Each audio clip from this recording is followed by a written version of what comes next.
Good day, class. Our lesson for today is all about illustrating quadratic equations. Quarter 1, lesson 1. Now, let us define what is a quadratic equation. Quadratic equation is an equation in one variable that can be written in the standard form ax squared plus bx plus c is equal to 0, where a, b, and c are real numbers and a must not be equal to 0. A quadratic equation is a second degree equation that is the term with a variable with the highest exponent is of degree 2. So, ang titingnan nyo lang lagi ay ang variable. Kapag ang exponent is 2, quadratic equation. Pero kapag wala, linear. Let us identify whether the equation is quadratic or not. Number 1, x squared plus 5x plus 3 is equal to 0. Look, tingnan niyo yung variable na x. Mapapansin nyo, the exponent is 2. That is why this is an example of quadratic equation. Let's have number 2. R squared is equal to 144. Again, the variable is R.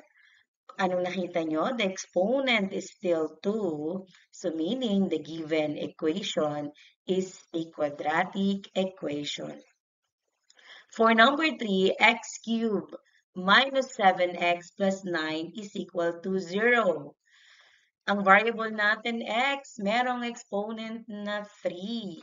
So, meaning, the given equation is not a quadratic. As I said, dapat ang exponent 2 lang. Hindi pwede iban nga number. Next, let's have 2s plus 3 is equal to negative 7. Oh, anong napansin nyo? Ang exponent ng S at ng R is just 1. So this is an example of linear equation. So again, not a quadratic equation.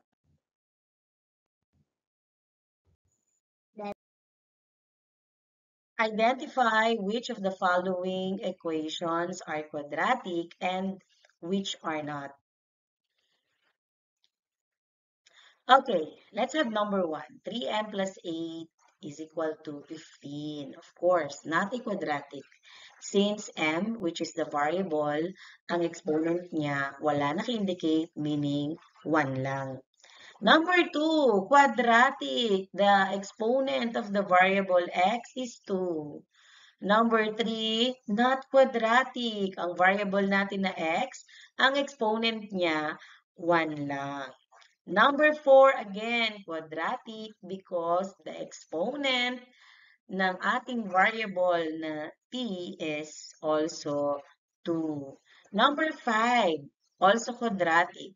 Let's have 6 to 10. Number 6, again, quadratic. Ang variable nating r, the highest or the exponent is 2. What about number 7? Ang number 7 natin is quadratic kasi if we're going to multiply 3x times the quantity of x minus 2, makakakuha tayo dyan ng 3x squared. So, the exponent ng x is 2, kaya quadratic. Number 8, not quadratic. For number 9, quadratic. And for number 10, again, quadratic. Kasi pag kinuha natin ang product ng binomials na yan, makakakuha tayo ng w squared. Okay?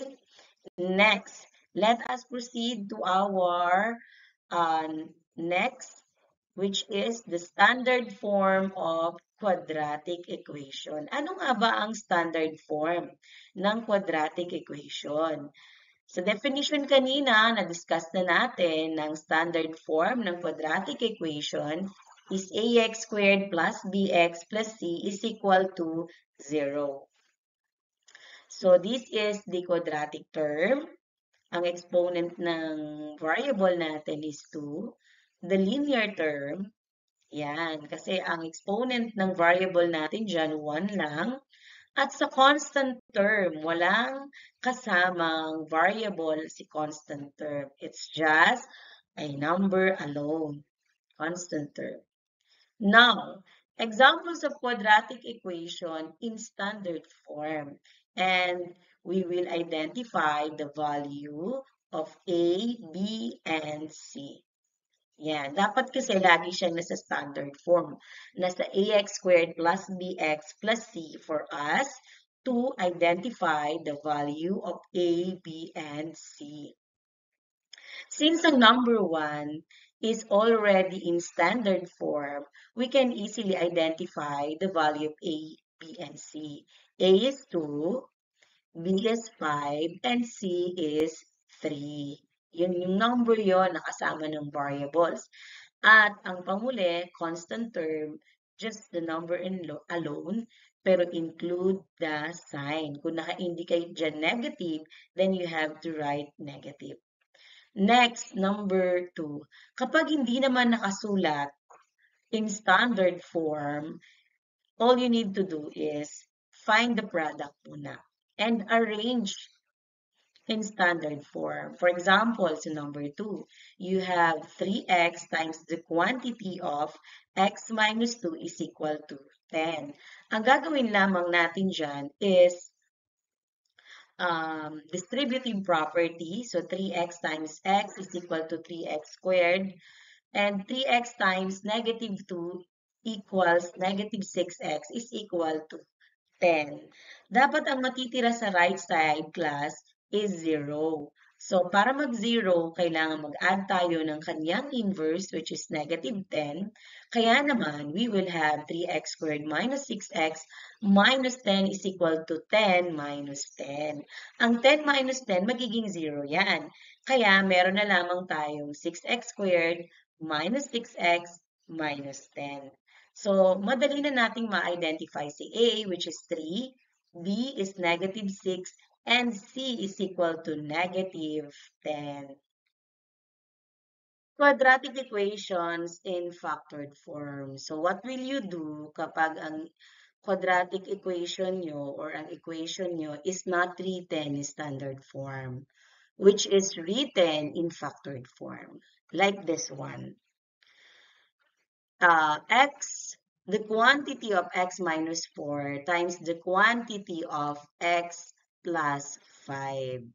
So, gagamit tayo dito ng FOIL method. When we say FOIL method, it's a process kung saan magkakaroon tayo ng first, outer, inner, and last term. Actually, alam nyo na to kasi mga previous topic natin, na-discuss na natin ang about FOIL method, ano ang first term, outer, inner, and last term. So, ito yung first term nyo. Susunod naman, last term nyo yan. Tapos, outer nyo, and you have inner term. Outer term, una muna is inner term and then outer term. Okay. So, first term, x times x is equal to x squared. Outer term, you have x times 5, which is 5x. Inner term, negative 4 times x is equal to negative 4x. And the last term is negative 4 times 5 is equal to negative 20. Ano ang gagawin sa outer and inner term? You have to add always. Pero since na unlike sign sila, kaya magma-minus tayo. 5x plus negative 4x is equal to x. Instead, mag-add, nag-minus tayo, di ba? Different signs, subtract, and follow the sign of the bigger number, bigger value, which is 5. So, ngayon, copyhin natin yung first term, x squared. Tapos, yung second term natin will be x, and the last term is negative 20. From here, pwede nating ma-identify your a, which is 1, kasi walang naka-indicate na number yan. Pero always remember, ang variable na walang naka-indicate na number, meron niyang kasama, which is 1. B is also 1, and C is equal to negative 20. Okay, punta tayo sa test. Write each quadratic equation in standard form, then identify the values of A, B, and C. Number 1, we have 3x minus 2x squared is equal to 7. Nilagyan ko yan ng different color for you to identify ano kagad yung A nyo, yung B, and your C. This one, wala kayong solution, wala kayong solving na gagawin dito. I-rearrange lang natin ito in standard form. So, always make sure lang your first term or your quadratic term is always positive. So, kung gusto natin gawing positive yan, itatransfer natin yan sa right side. Para mapunta yan sa right side, applying laws sa addition, ang gagawin natin, yung 3x, o subtraction pala, 3x minus 3x, 2x squared plus 2x squared, para lahat sila maging 0. Pero always remember, kapag nag-add or nag-subtract kayo sa right side or sa left side, dapat gagawin nyo rin yun sa other side. Always balance. Kung nag-minus tayo ng 3x sa left side, ganun din sa right side. Kaya meron tayong 3x dito. Tapos, nag-add tayo ng 2x squared sa left side. That is why meron tayong plus 2x squared sa right side is equal to 7. And then, arrange lang natin sila in a form na ax squared plus bx plus c. So, our final answer is 0 is equal to 2x squared minus 3x plus yan. A now is 2, B is equal to negative 3, and C is equal to 7. Okay. Next, number 2. 5 minus 2x squared is equal to 6x. Almost the same with number 1. Wala ritong gagawing solving kasi wala naman tayong i-multiply dito. I-arrange lang natin. Same process. Dapat maging 0 sa left side. So, para maging 0 sa left side, inverse property. Ang inverse ng positive 5 is negative 5. Ang inverse ng negative 2x squared is positive 2x squared. Iyon yung inano natin sa kanila. Inadd or sinubtract. Again, kung ano ang sinubtract sa left side, ganun din sa right side. Dapat always balance. Kung merong minus 5 sa left side, may minus 5 din sa right side. Kung merong plus 2x squared sa left side, meron din plus 2x squared sa right side. Kaya naman, sa left side, ang matitira, 0 na lang. Sa right side naman of the equation, 2x squared plus 6x minus 5. From here, we can identify the value of A, which is 2, B is 6, and C is negative 5. Proceed tayo sa number 3. Yan, factored form to. The quantity of x plus 4 times the quantity of x plus 3, or x plus 3 times the quantity of x plus 4. So, x times x squared. Tapos, x times 4 is 4x.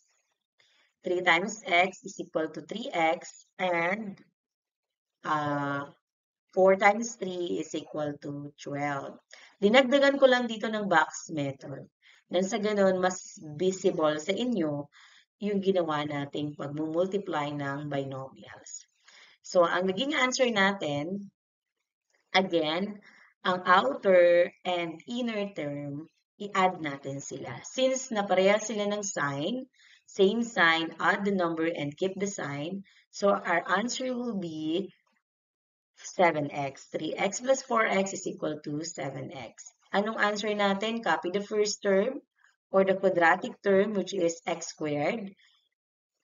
The middle term, which is the combination of the outer and the inner term, 7x, and the last term is 12. Identify uli natin. A is 1, B is 7, and C is 12. Number 4, same process.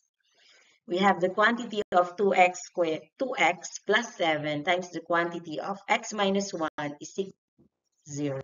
Nag-add uli ako dito ng box para maging visible at mas maintindihan ninyo.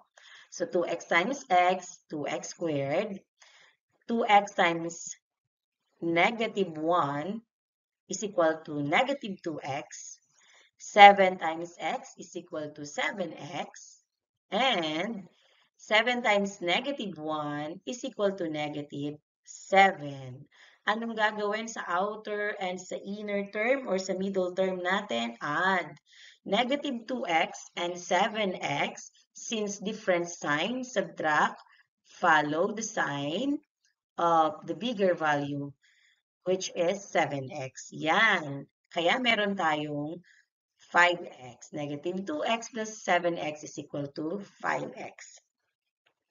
Ang quadratic term natin is 2x squared. Middle term natin, 5x. Ang middle term is also the linear term. And the constant term is negative 7. Now, identify your A, which is 2. B is 5. And C is negative 7.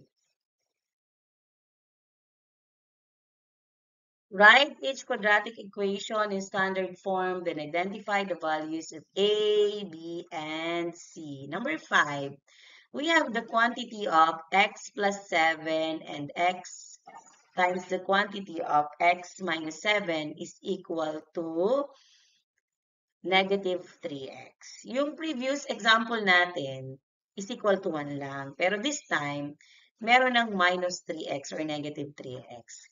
Don't worry, madali lang yan. Sige, unahin mo muna natin ang x plus 7 times the quantity of x minus 7. So again, x times x squared. Tapos, we have x times negative 7 is equal to negative 7x. And then, 7 times x, 7x. Last one is 7 times 7. 7 times negative 7 is negative 49. Ang gagawin natin sa outer and sa inner term, add negative 7x and 7x. Inverse, no? Addition of inverse. It's inverse. So, magiging 0 yan. Negative 7x plus 7x is equal to 0. So, from here, x squared minus 49 na lang. Kaya lang, sa other side ng equation, meron pang nakalagay na 3x. So, ang gagawin natin, ang goal natin, sa side na yan, maging 0 yan. So, inverse ng, mag-add natin yung inverse niya. Ang inverse ng negative 3x is positive 3x. So, pag in-add natin yan, magiging 0 siya. Pero as I said, balance again, equality. Kapag nag-add tayo sa left side, mag-a-add din tayo sa right side. So, plus 3x both side. Pero yung isang side, magiging 0 na. So, final answer natin, x squared minus 49 plus 3x is equal to 0. Arrange natin in standard form. So, mauuna muna si linear term bago si constant term. So, final answer, x squared plus 3x minus 49 is equal to 0. A is equal to 1 now, B is equal to 3, and C is equal to negative 49. Next, number 6. Number 6 na tayo. Number 6, we have the quantity of x minus 4 squared plus 8 is equal to 0. Ibang format naman to. Kanina, may number after the equality symbol. Pero dito ngayon, 0. Pero yung plus 8, kasi andito sa left, right. So again, unahin mo muna natin yung nasa parenthesis or the square of binomial. O, kasi pag in-extend natin yan, magiging ganito itsura niyan. X minus 4 times the quantity of x minus 4 plus 8 is equal to 0. Now, FOIL method, x times x squared. Susunod naman, x times negative 4, outer. And then you have the inner, negative 4 times x. And the last term is negative 4 times negative 4 is equal to positive 16. Again, add natin si outer and inner term. Makakakuha tayo ng negative 8x. Negative 4x plus negative 4x is equal to negative 8x. Yan. So we will have x squared plus 8x plus 16 plus 8 is equal to 0. Hindi na natin kailangan i-transfer or pumunta tayo dun sa inverse niya, addition or subtraction and addition. Wala na. Kasi nandun na siya sa isang side. So, no need na. So, gagawin na lang natin, 16 plus 8 na lang. 16 plus 8 is equal to 24. So, final answer natin, x squared minus 8x plus 24. Identify uli natin, A is equal to 1 kasi walang number na naka-indicate na kasama ni x squared. B is equal to negative 8 and C is equal to 24. O, diba? Madali lang. Number 7. The quantity of 2x minus 1 squared is equal to the quantity of x plus 1 squared. So, expand muna natin yung first equation natin na 2x minus 1. So, magiging ano siya? Magiging the quantity of 2x minus 1 times the quantity of 2x minus 1. Ang makukuha nating answer dito, 2x times 2x, 4x squared, negative 2x times negative plus negative 2x is minus 4x. Negative 1 times negative 1 is equal to positive 1. Sa kabila naman, magkakaroon tayo ng x squared plus 2x plus 1. Iko-combine na natin yung dalawang yan. Pero syempre, different side. Yung isa sa left side, yung isa sa right side. Balik tayo dun sa rule natin ng addition ng kanyang inverse or subtraction para maging 0 sa right side ng equation. So again, x squared minus x squared, 2x minus 2x, and plus minus, and 1 minus 1. Kung nag-subtract tayo ng x squared, ganun din sa kabilang equation. Kung nag-subtract tayo ng 2x, masubtract man tayo sa kabila.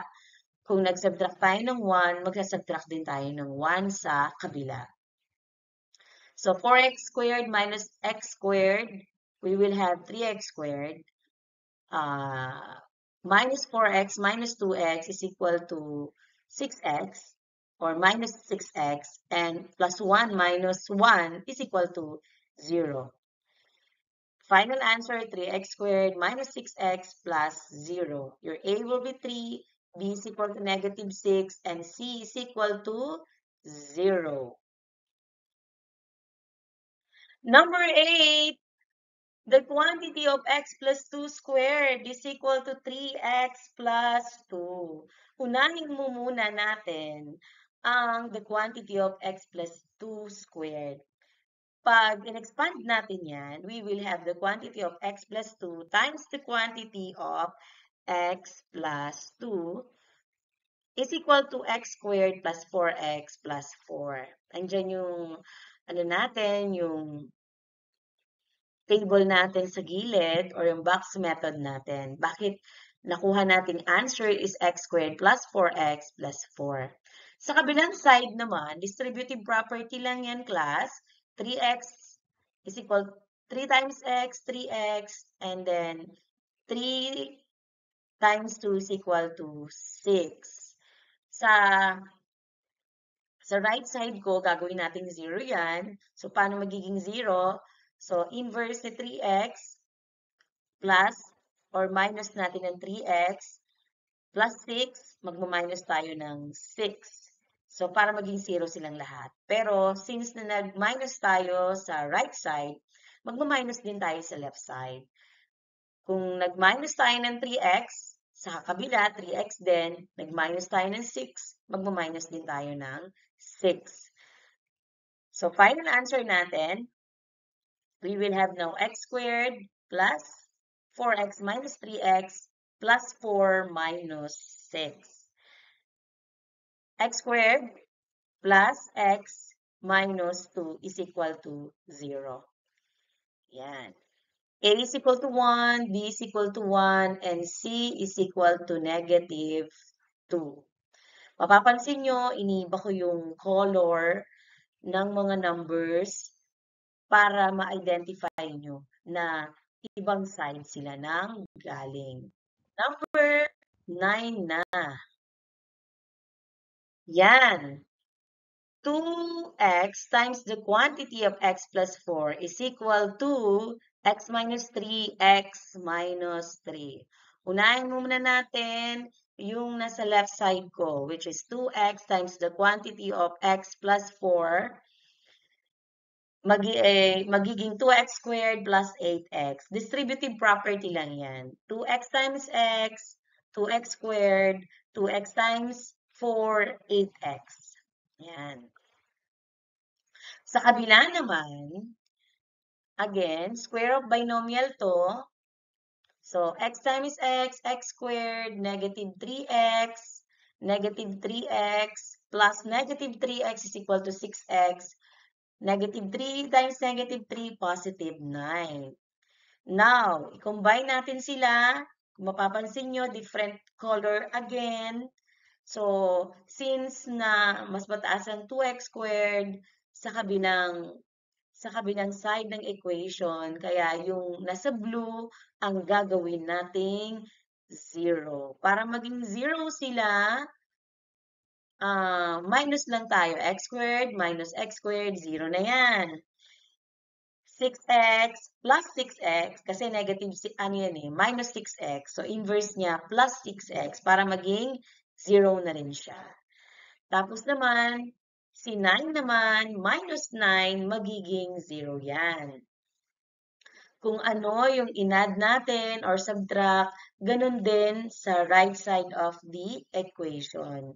So, 2x squared minus x squared is equal to 1. 8x plus 6x is equal to 14x minus 9. So, we will have now A is equal to 1, B is equal to 14, and C is equal to negative 9. O, diba? Madali lang. Last but not the least, number 10. 2x times the quantity of x minus 3 is equal to 15. Napakadali lang nito. Distributive property. 2x times x, 2x squared, 2x times negative 3 is equal to negative 6 or minus 6. Combine lang natin si 15. So, si 15 nasa blue or nasa right side ko. So, dapat maging 0 yan. Para maging 0, minus natin sa 15. Pag nag-minus tayo sa right side, magma-minus din tayo sa left side. So, final answer, 2x squared minus 6x minus 15. A now is equal to 2, B is equal to negative 6, and C is equal to negative 15. Okay, class, may mga question ba kayo about our first topic? Kung meron kayong mga question, pwede kayong